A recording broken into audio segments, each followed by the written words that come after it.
headlines of VTV News. Students nationwide enter the new school year.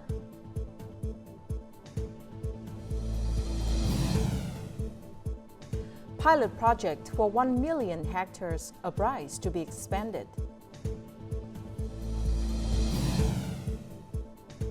And later on in our world news, China braces for strongest storm in decade.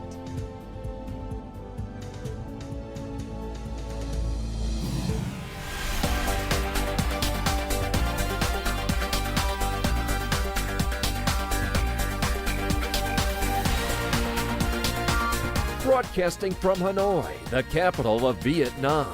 VTV News starts right now. Hello and welcome to VTV News, broadcast live to you from Hanoi. This is VTV News and I'm Lina Pham. Now, top news of the hour. Prime Minister Phạm Minh Chính attended the opening ceremony of the 2024 to 2025 academic year at the Nguyễn Đình Chiểu Junior High School for students with vision impairment in Hanoi on September the 5th, recalling President Ho Chí Minh's saying, "For the sake of a decade, plant trees. For the sake of a century, raise people." Prime Minister Phạm Minh Chính emphasized that the party and state have always considered education and training as the top national policy and a crucial area of decisive significance. They have issued and effectively implemented numerous policies, mechanisms, and strategies to develop education and training. Highlighting the important achievements of the education sector, the Prime Minister emphasized that it should continue to build on these results in the 2024 to 2025 academic year. He outlined the motto, students as the center and subject, teachers as motivation, schools as support, families as the fulcrum, and society as the foundation for education activities. He also stressed the significant role of teachers in inspiring students' patriotism and their desire to build a prosperous and happy nation. Chairman of the National Assembly Trần Thanh Mẫn ceremoniously beat the drum to mark the start of the 2024 to 2025 academic year at Phạm Hùng High School in Long Hồ District, Vĩnh Long Province on September the 5th.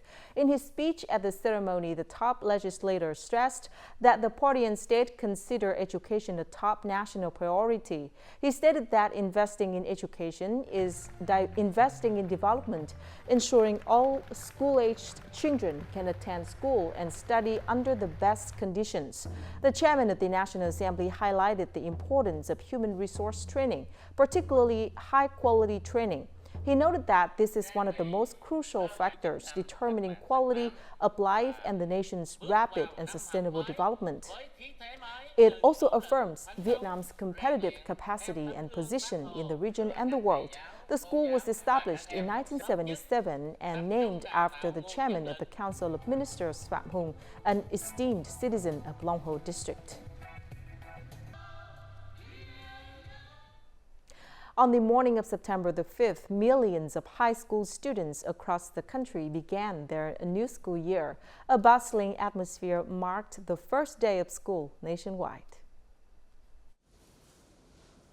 In the northern mountainous region, teachers cleaned up classrooms after the storm so that students could attend the opening ceremony and start the new school year on time. Despite the hot weather in the central region, particularly in the north-central area, a joyful and exciting atmosphere persisted as teachers and students began the new school year. The Central Highlands region has more than 1.5 million high school students, about 30% of whom are of ethnic backgrounds. Students on the islands of Trường Sa Island District also eagerly began their new school year today. Hearing the sound of school drums is a cherished moment for teachers and students here. This year, schools on Trường Sa Island, Sinh Tồn Island, Song Tử Island, and Đá Tây Island offer classes from kindergarten to grade 5. Despite the lack of facilities and challenging conditions, teachers and students here remain determined to complete the goals of the new school year. Starting this morning, teachers and students across the Central Highlands, home to diverse ethnic groups, are ready for the new academic year. Education officials and local authorities have made investing in schools a priority, aiming to boost student attendance and enhance teaching quality. Our report comes from Kon Tum province, where over 60% of students are of ethnic backgrounds, many from underprivileged families. Hoa Ngọc Lan Yalang Kindergarten welcomed about 260 children on Thursday to ensure full enrollment in pre-primary education for all local children, especially those from two ethnic villages. The kindergarten's management board convinced parents to register their children. All teachers cleaned the surrounding environment and decorated classrooms. They also visited each household to convince parents to register their children in the kindergarten. Kon Plong district is one of the three areas with the most difficult socio-economic conditions in Kon Tum province. Despite that, Kon Plong authorities have invested in upgrading educational facilities and teaching equipment to create a better learning environment for local students. Thanks to huge support from the government and local authorities, we have improved our facilities and teaching equipment, thereby creating a good learning environment for students. However, many schools in remote mountainous areas are facing a teacher shortage. The local Department of Education and Training ordered schools to recruit these teachers for the new academic year. We have worked with the Provincial People's Committee to create an effective recruitment plan to ensure the supply of qualified teachers for all schools. The Provincial People's Committee will complete our teacher recruitment plan within September. We hope that the new teaching staff will meet the needs of students in remote areas. For the 2024 to 2025 school year, Kon Tum province boasts nearly 350 preschools and general education institutions. Typhoon Yagi has been intensifying over the past few hours and is forecast to become the strongest storm to hit Vietnam in years. As of 4 a.m. on September the 5th, Yagi was churning through the northern part of the East Sea, approximately 550 kilometers east of China's Hainan Island, with winds reaching 183 kilometers per hour near its center. Over the next 24 hours, it's expected to move westward at 10 kilometers per hour, further strengthening into a super typhoon. Yagi is set to be the most powerful storm to strike Vietnam's northern region in a decade, rivaling the intensity of Typhoon Kamagi in 2014 and Mirinae in 2016. Coastal areas including Quảng Ninh, Hải Phòng, Thái Bình, and Nam Định will be on high alert due to strong winds and storm surges caused by Yagi. The northern and north-central regions are likely to experience heavy rainfall with totals ranging from 100 to 300 millimeters. Some areas may even receive over 500 millimeters of rain. Now, Typhoon Yagi, the third to impact Vietnam this year, is intensifying and rapidly approaching the Gulf of Tonkin. Many coastal provinces have issued their highest warnings and ramped up urgent response measures as the powerful tropical storm nears the northern and north-central regions. The Command Center for Disaster Prevention, Search and Rescue of Buk Long V Island District held an urgent meeting with related departments, agencies, and local armed forces to implement response measures before the typhoon makes landfall. All nearby fishermen were ordered to bring their boats ashore for safety. Local authorities have prepared supplies of food, drinking water, and other necessities for those in need. Border soldiers and local young volunteers stand ready to support residents.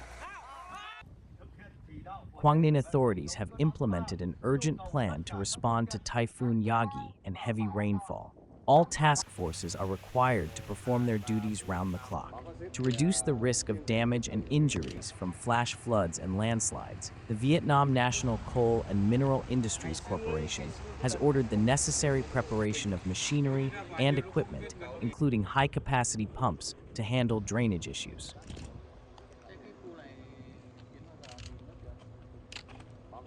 Than Hoa authorities have ordered all fishermen to bring their boats ashore and move to safer areas. As of this morning, more than 830 fishing boats were operating at sea with about 6,500 fishermen and workers. Local authorities and related agencies are closely monitoring the storm's development, strictly managing the operation of all fishing vessels, and keeping fishermen informed of the latest storm information. Before we move to the next part of VTV News, let's check out how the Vietnam dong is weighed against other currencies in the world market today.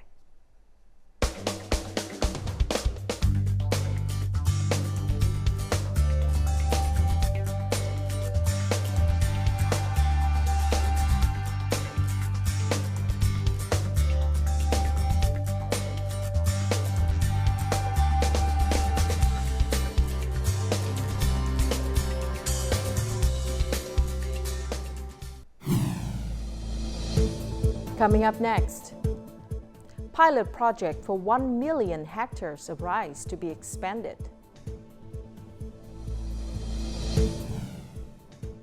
And Đắk Lắk commits to ivory demand reduction.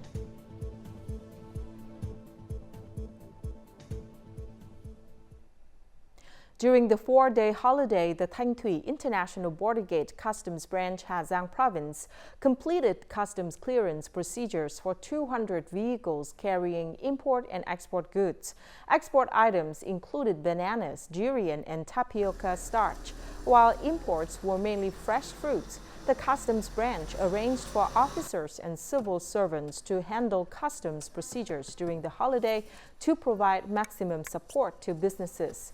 According to the Hà Giang Customs Department's report, the total import and export turnover in August alone reached over $36 million, an increase of nearly 35% compared to the same period last year. The accumulated figure from the beginning of the year to date is estimated at over $215 million, reaching more than 58% of the planned target.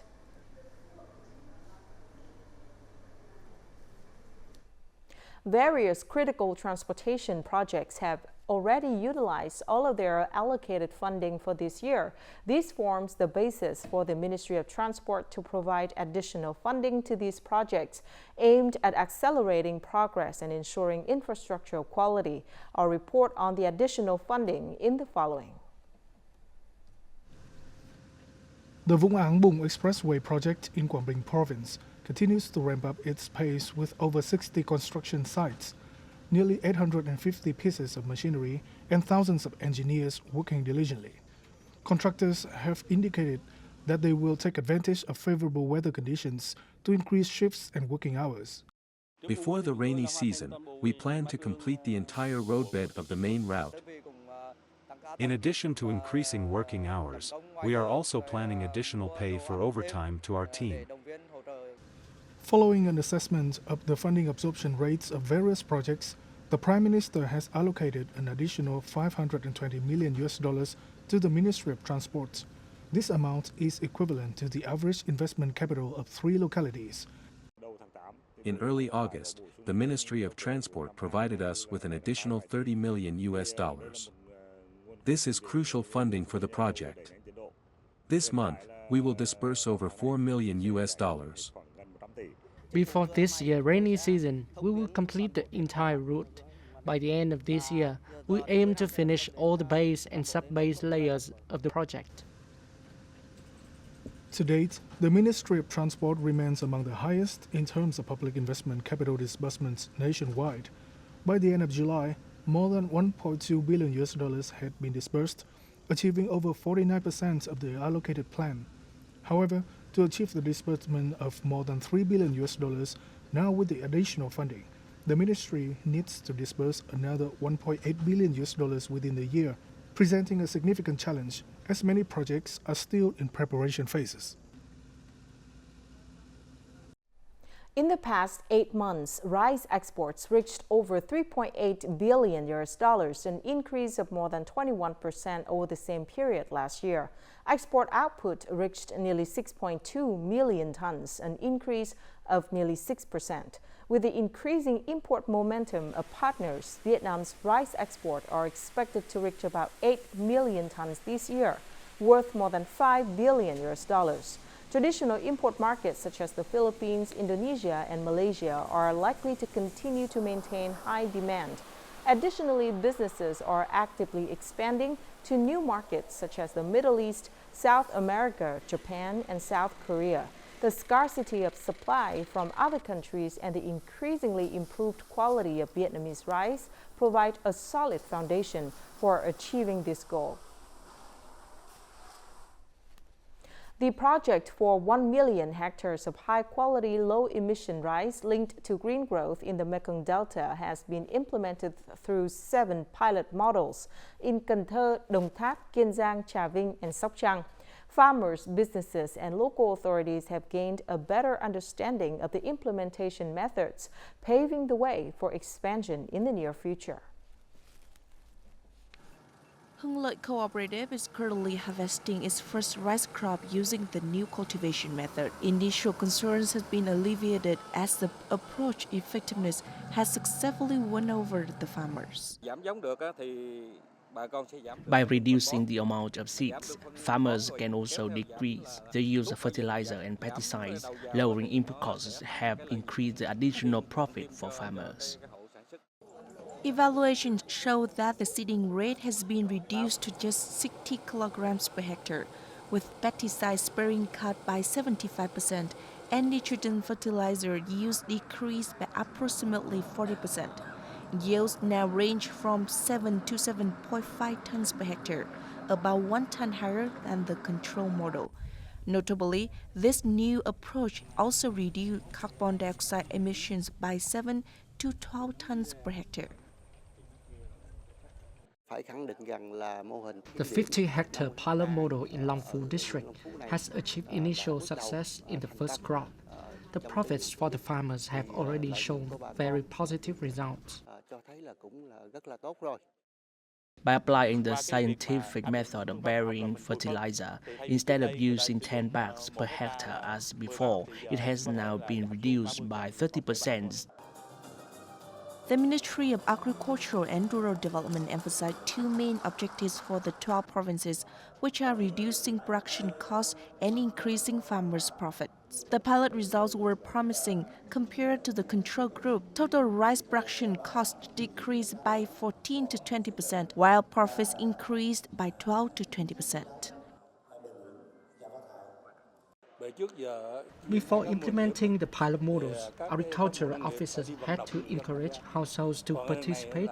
However, with these projects, farmers are now volunteering to join. This reflects a shift in mindset and cultivation practices. From now until 2025, the agricultural sector plans to expand this model to approximately 200,000 hectares. The project is expected to transform rice farming in Mekong Delta.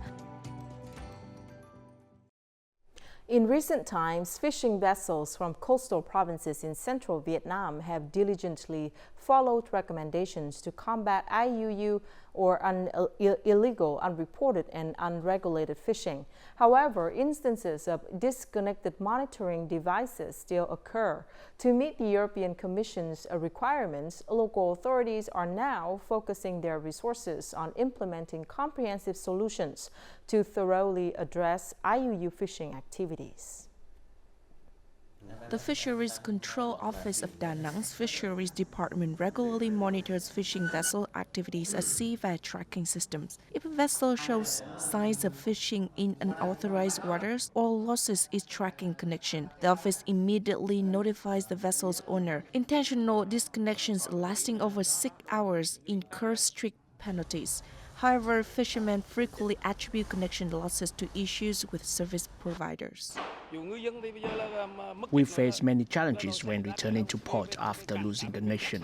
We hope the service provider will address these connection issues, allowing fishermen to continue their work and set sail with ease. The fishery department is urged to establish guidelines for handling satellite connection losses by service providers.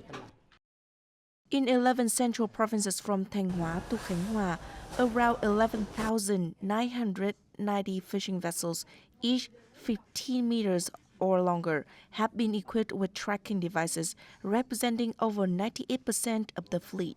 For the remaining 200 vessels without tracking devices, local authorities have established monitoring lists and instructed border posts to prevent their departure or docking.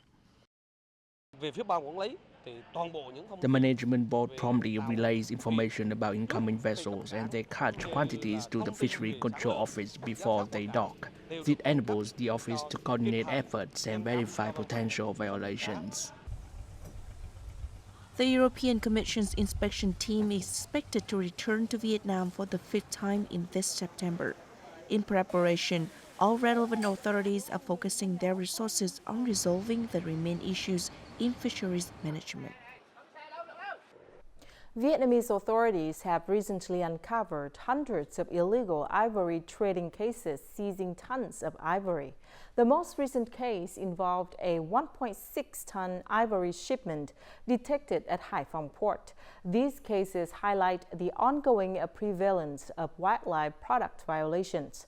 In response, many areas, including Đắk Lắk province, are actively working to reduce demand for wildlife products through initiatives such as green tourism and elephant-friendly tourism. In December last year, nearly 10 tons of wildlife products, including ivory, evidence of violations against endangered and rare animal protection regulations, were destroyed in Da Nang. This marked the second largest ivory destruction event ever. However, experts believe that significant challenges remain, as the demand for ivory has not yet decreased. Out of the 90 stores we surveyed in Da Nang City, more than 10 still trade and display ivory-crafted products publicly. Controlling and preventing domestic trade is crucial to reducing the demand for ivory. Đắk Lắk province, which is known for its rich biodiversity in national parks and nature reserves, has many animal species protected by the law, including the Asian elephant. Strict control is essential. Buôn Ma Thuột City will intensify the control and inspection of wildlife products while also raising public awareness to protect wild animals in endangered situations. Gióc Đôn National Park introduced an elephant watching experience in 2018 to curb the trade of wildlife products. This initiative has since attracted considerable attention from international tourists. They just look happy, and also you can see that you're caring for them. It's wonderful to see them doing what they normally do. I know we've got people around, but they're still left to roam around and just behave as they would normally behave. Over the past 30 years, the number of elephants in Vietnam has rapidly declined. There are now only about 150 species left in 8 provinces. Đắk Lắk province is home to the largest wild elephant population in the country. The herd lives mainly in Gióc Đôn National Park. The province has launched the initiative Buôn Ma Thuột Says No to Wildlife Products as part of its strong commitment to protect wild species. Coming up next in our world news, China braces for strongest storm in decade.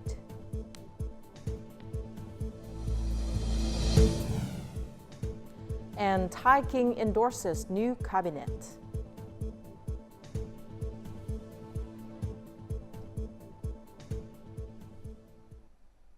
Yagi has intensified into a super typhoon at level 17, already bringing high winds and rain to the Chinese coast. Its epicenter is currently located 610 kilometers southeast of Jianchang City in Guangdong Province. This morning, the southern Chinese island province of Hainan issued its second highest level emergency response to the super typhoon. According to the Provincial Disaster Management Authority, moving westward at 10 to 15 kilometers per hour, Yagi is turning towards China's southern provinces. The China Meteorological Administration forecast that Yagi will have the biggest impact on Guangdong and Hainan, with landfall expected between Shanghai and Dianbai on Friday. Authorities have suspended trains and boats in Hainan and closed schools across southern China. Thailand's King Maha Vajiralongkorn has endorsed Prime Minister Paetongtarn Shinawatра's new cabinet, which includes 12 new faces in the 36-member lineup of her coalition government. The new cabinet will comprise the Prime Minister, 6 Deputy Prime Ministers, and 29 members who lead 19 ministries and the Prime Minister's office. The ruling Phie Thai party holds the largest share of 17 seats in the cabinet, including the Prime Minister and 4 Deputy Prime Ministers, who also serve as the Ministers of Defense, Transport, Finance, and Digital Economy and Society. The Phie Thai party also holds ministerial positions in 6 other ministries, including the Ministries of Foreign Affairs, Commerce, Tourism, and Sports.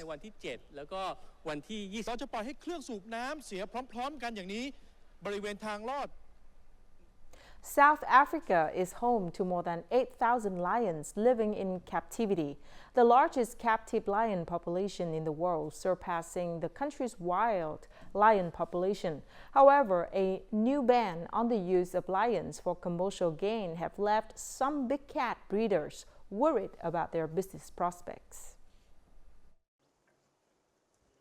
A ministerial task team appointed by former Minister of Environment, Barbara Creasy, recommended in December 2022 closure of the breeding sector, but did not provide financial incentives for lion owners once the ban took effect. The government implemented the recommendations in April, with no deadline for breeding to cease. As things stand at the moment, the government has approved the closure of the captive lion industry for various reasons, which puts us in a bit of a predicament because we are not involved in the, let's say, the negative or what the public perceives to be the negative aspects of this industry. We now face a very difficult situation. Jacob's Lodge has been involved in crucial artificial reproductive research with local and international universities since 2006, with the aim of understanding wildlife behavior and increasing its population. And in 2017, the facility produced the first lion cubs through artificial insemination.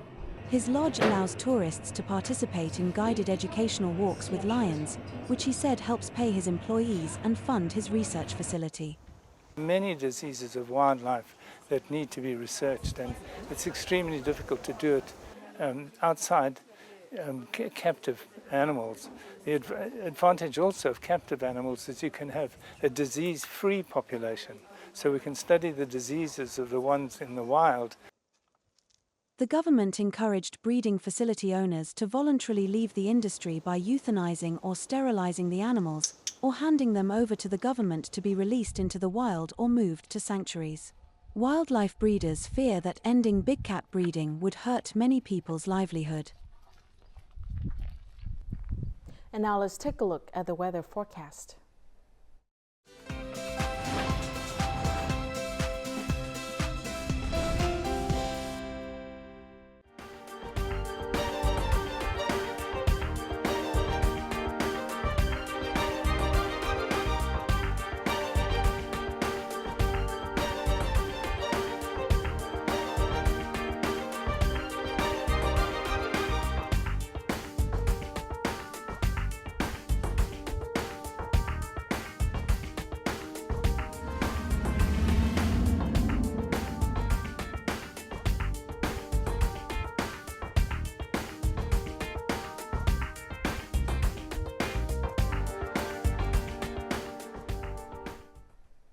And that's it for this edition of VTV News. Thank you very much for watching. To rewatch our program, you can download VTVgo from App Store or Google Play, or tune in our YouTube channel at youtube.com/VTV4go. Goodbye.